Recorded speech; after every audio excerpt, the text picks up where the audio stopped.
Hello, my name is Bob Jakes. I am the publisher of Yes Reports. I am pleased to be interviewing Eduardo. Eduardo, how do I pronounce your last name? Eduardo Garces. Eduardo is the owner and the founder of Cafe Real. He and I met probably about a year and a half, 2 years ago. Do you recall how long ago it was? It has to be a year and a half, I believe. Okay. We met about a year and a half ago um, through social media. We're both from Bristol, Connecticut. And he is an amazing young man. Absolutely amazing. He probably possesses a PhD in marketing because this guy is awesome. And the cool thing at the same time, he has an awesome product. Eduardo, tell me what you're doing.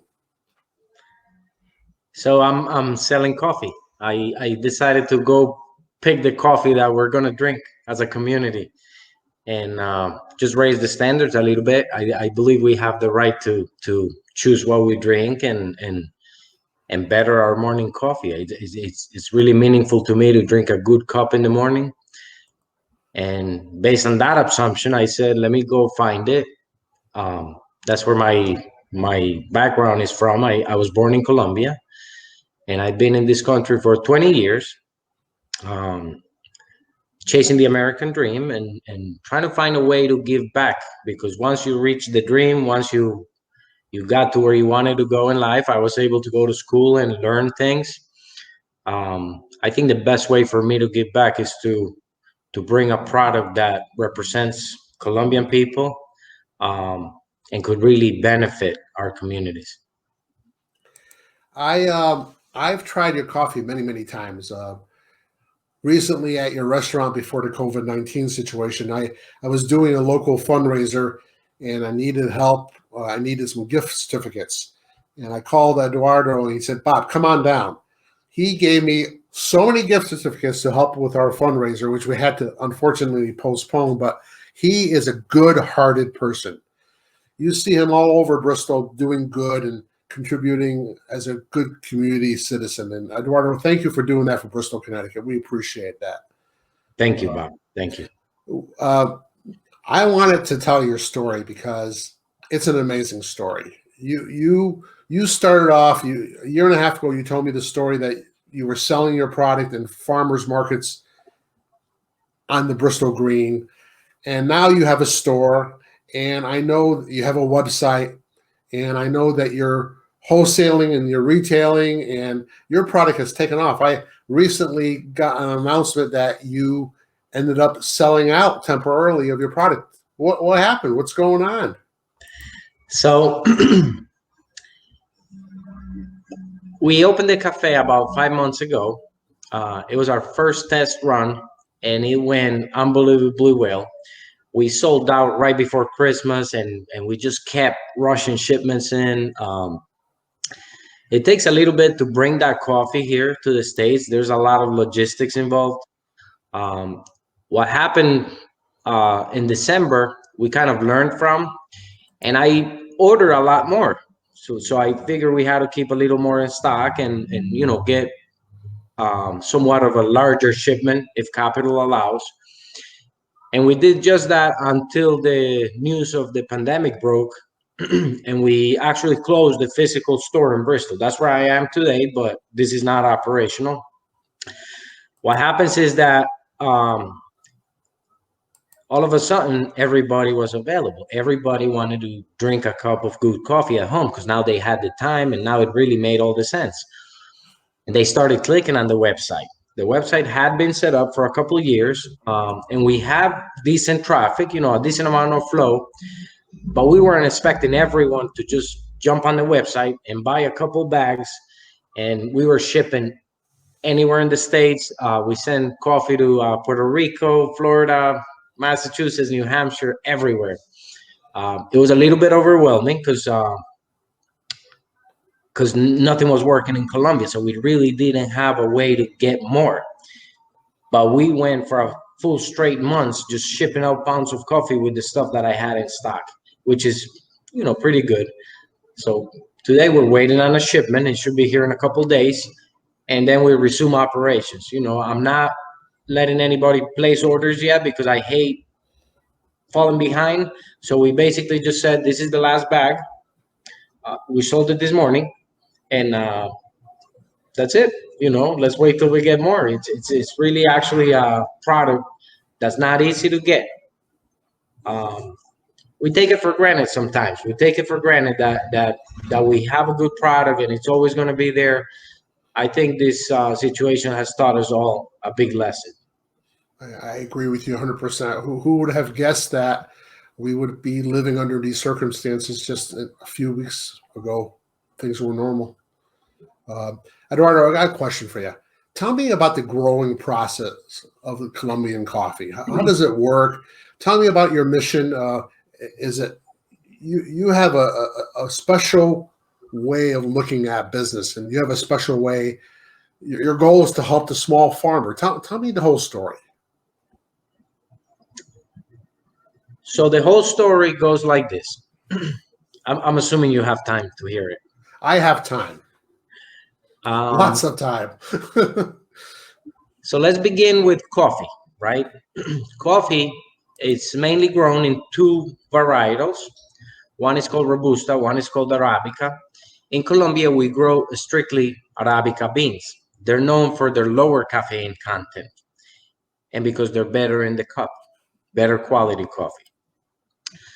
The trick with Colombia is because geographically we're located in the Andean mountain range.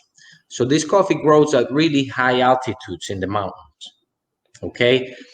Now, the higher the coffee grows, the slower it ripens. So the sugars develop, but they develop really slowly. And it makes for a better cup of coffee. Because I grew up there, I was used to drinking very good coffee. And when I moved to the States, I realized that there was a disconnect. And I go to Colombia every year for 3 months, and I always tried figuring out a way to better this coffee that we drink. But obviously, it's really a challenge to compete in something like coffee, where everybody's a $1 billion setup. And I said, you know what? The best way to do it is to start a little coffee shop in a little town. And this is where the marketing comes in. I said, what is it that we're going to do for our community? Meaning the community here in the States and the community back in Colombia, where people will think that this is the right product, that this is the right thing to do. So I broke it down into a couple different steps. I said, first, we have to have the right quality of coffee, which I had no idea about. So I went to school to learn the qualities of coffee. Then I figured out the logistics of bringing it, right? But before we brought it, before we stripped those farmers out of their best product, I wanted to make sure that they were compensated fairly. And my family happens to be a large coffee growing family in Colombia. And they've done the right thing. For 70 years, they've been paying people fairly. They give them benefits. If they buy from other sources, they'll pay double what the going rate is for the coffee. And I didn't use that as marketing, but that was the structure of this business. I said, if they're getting paid enough, then we're gonna feel good about drinking this coffee. I took in the work of building the right setting for my product. So then I came here to Bristol and I said, all right, so let's find an area that needs a little improvement. Let's find an area where the rents are not too high, because for a startup to survive, we need to be sustainable. And let's make it really nice, because we deserve nice places to hang out. And that's what happened. I mean, it took me 3.5 years to bring this building up to code and shape. But when we opened the doors, people right away realized that they were drinking different coffee, that the setting was brought together with love and dedication. And I think beyond all the marketing strategies, everybody realizes and they can sense hard work. So if you work hard, if you have a dream, if you have an idea, that's just phase one. You got to make it happen. You got to put it together, and you have to imagine that consumer experience when they walk into the shop or when they pick up your cup of coffee and taste it. I mean, that says it all. That says it all. If you don't focus on quality and doing the right thing with your product, improving your communities and being sustainable, then it's going to be really hard to thrive in these markets. I've been following you on Facebook since the beginning, since before your store even opened. Your reputation in Bristol is amazing. Um, when you go into your store, you're very passionate about your product. You take the time to talk to each customer one on one about your product. One time you and I discussed how it's grown in Colombia. Could you fill me in? Is it plantations, row upon row of coffee plants, or how's it grown? So the details of the agricultural strategies of coffee, or how it's usually done, these are things that have been passed on for generations. It's what we call grandfather's knowledge. So my uncle, in this case, he was one of the pioneers in Colombia. He turned this little coffee town into a thriving agricultural center in Colombia. He created many opportunities, and the town is booming today. Okay, there's 300 full-time employees just running farms, coffee, cattle, milk, all kinds of stuff. Um, the way it grows is you take a little coffee bean and you put it in sand, almost like beach sand. So you'll have that little first plant. It'll have two leaves. You know, when it first comes out, you pull it out of the sand, and you have to make sure that the root is going to work. It's going to be strong enough to hold that plant. If it's bifurcada, meaning that if it's split at the bottom, then it's not going to work. So you want that one line at the bottom. Once you have that little plant and the root looks good, then you transplant it into a bag with a little more of a moist soil. It's almost like Miracle Grow, you know, whatever they use here for growing plants. So you put it in there in a little bag, and then you wait until it grows up to like 8-10 inches. That's what we call almacigo. So an almacigo is a little plant that you can then take that bag and transplant it into a pre-drilled hole down the ground, but you would have had to have a drawing or some kind of a layout of how your plantation is going to go. So the distance between the holes affects the sunlight that gets to each tree and to each coffee bean. Also, it affects the way that workers can get through the plants and maneuver with their buckets and pick the beans and everything else. So you have to have all that in consideration before you start going at it. Once you put it on the ground, it takes 18 months for you to get your first harvest. And then you'll have a main harvest every year that happens, I believe, around April or May. And then you'll have another one around October or November. One of them being smaller than the other one. And it's prosperous times because everybody gets paid for picking coffee. And, you know, it's arduous work. It's all done by hand. But that's really what we're banking on, is that those processes are already in place, and that the little beans that we're picking for our coffee, they're all hand picked. So they have to be the right condition. And there's a lot of training that goes behind that part of the business. We have to provide these pickers with housing, with food, with places to shower, wash their clothes. So it's a whole different industry. But that's all done. All we got to do is build our own distribution here and go from there. Talking about distribution, what are your plans? Are you planning on opening more stores? Are you wholesaling to restaurants? What are you doing? So so right now this is our first store. This is our anchor store. I think we chose the right location because it's paid off immensely. we're still looking at opportunities. I like to hear from building owners and people in the industry. They want to try a different coffee. They want to maybe better their Colombian offering. So that's our main goal. Is we want to make sure that the consumer understands that this coffee is not just a product, but it's an experience, right? And then we'll focus on. I think we got the experience part of it down. We can communicate a lot of our Colombian culture with Americans by a cup of coffee. So then scaling it is more like about people. People have to be excited about this. People have to, brew it at home, give it to their friends, and take them out for a cup of coffee, and maybe dream of owning a coffee shop at some point. Um, then we'll get into bigger distribution channels. Um, it's just like everything, one step at a time. We go slow, but we try to make the right decisions. Well, you truly have built your brand one cup at a time. Yes. You've worked very, very hard. Let me ask you a question to throw you off a little bit. Go ahead. With this COVID-19 situation,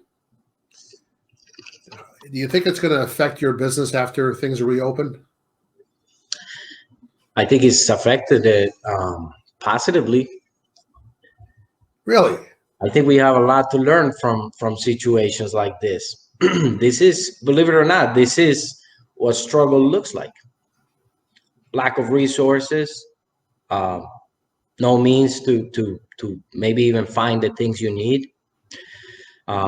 Just the fact that we ran out of coffee says a lot. Those are things that we take for granted, Bob. You think the folks So, will appreciate things a lot more in the future? oh yeah, oh yeah. Definitely. Especially, and I said it in one of my social media reachings. I said I wouldn't want to be stuck at home for 2 months drinking bad coffee. That's a good point.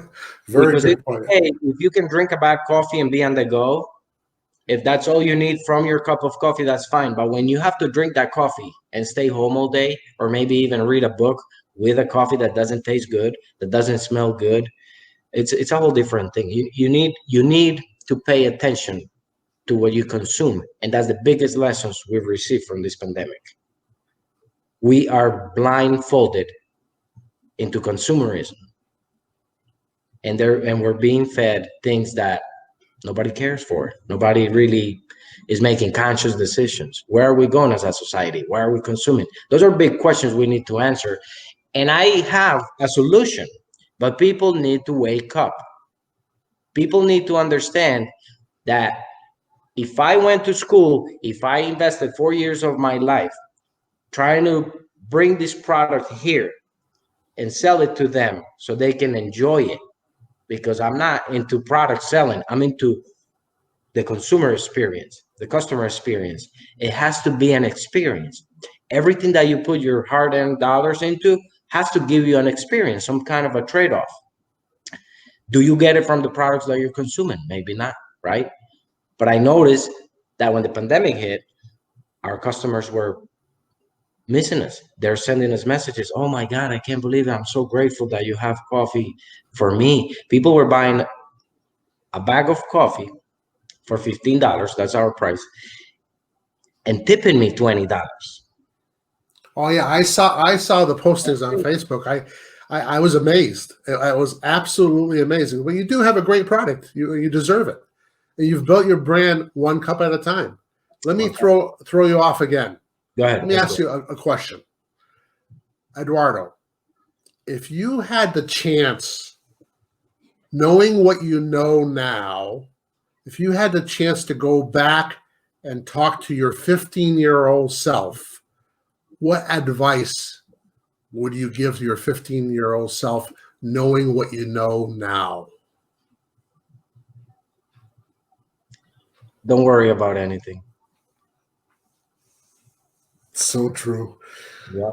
Don't worry about anything, because you know what? Life has a way of working everything out for you.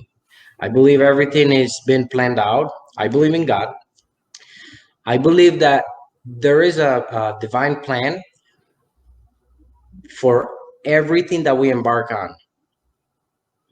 All you have to worry about is do the right thing, be honest with your word and with your actions, and things click together.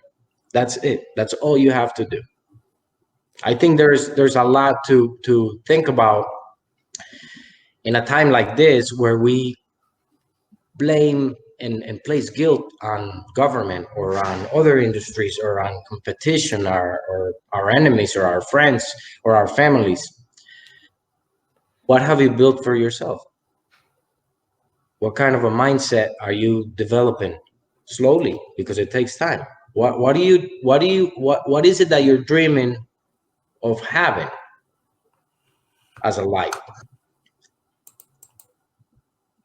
And it all comes down to the everyday when you wake up. I told my fiance Glenda, she's been a big part of this project.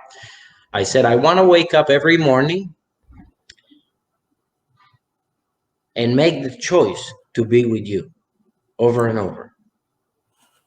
And that's exactly what I do with every aspect of my life every day.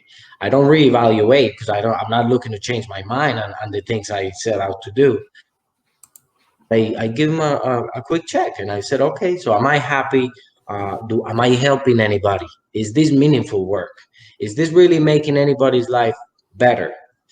And so far, this is a project that's given me fulfillment for the interactions that we have with our suppliers, our customers, and us, as a business. It's just a beautiful thing. Eduardo, what a beautiful way to end an interview. I want to thank you very much for being with us today. You're doing a wonderful job. Thank you, Eduardo. Thank you, Yes Reports. It was excellent. Thank you for the interview. Thanks for being with us, folks. Have a great day.